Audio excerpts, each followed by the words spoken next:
મને કેટલાય દર્દીઓ પૂછે છે કે ડોક્ટર સાહેબ મારે પીસીઓ છે તો શું નેચરલ પ્રેગ્નન્સી લાગી શકે છે?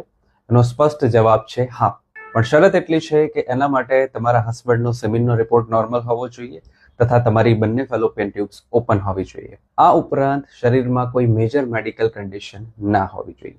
એના માટે સૌથી પહેલા તમને જરૂર પડશે એક ફર્ટિલિટી ડોક્ટરની, જે તમારી સોનોગ્રાફી દ્વારા તમારી મેન્સ્ટ્રુઅલ સાયકલને મોનિટર કરશે. ત્યારબાદ તમને જરૂર પડશે કેટલીક દવાઓની, જેમાં ઈંડાનો વિકાસ થવાની દવા, કેટલાક એન્ટીઓક્સિડન્ટ અને અગર ઇન્સ્યુલિન રેઝિસ્ટન્સની હાજરી હોય તો ડોક્ટર તેને ટ્રીટ કરવાની દવા આપી શકે છે. તમારા તરફથી જરૂર પડશે થોડા લાઇફસ્ટાઇલ મોડિફિકેશન, જેમાં આવે છે બેલેન્સ ડાયટ, ફળો, હાઈ પ્રોટીન ડાયટ તથા લાઇટ એક્સરસાઇઝ. આ બધું કર્યા પછી એક અગત્યની વસ્તુની જરૂર પડશે, એ છે તમારી ધીરજ. અગર લાંબા સમય સુધી મેડિકલ મેનેજમેન્ટ કર્યા પછી પણ પ્રેગ્નન્સી ન લાગે તો ડોક્ટર તમને આઈયુઆઈ સજેસ્ટ કરી શકે છે. અને અગર ખૂબ જ લાંબો સમય થઈ ચૂક્યો છે તો આઈવીએફ ની મદદ લેતા ખચકાહટ બિલકુલ ના અનુભવશો. વધુ ક્વેરીઝ સોલ્વ કરવા માટે કમેન્ટ્સ કરો, જેમને જરૂરિયાત છે તેમને શેર કરો. Thank you very much.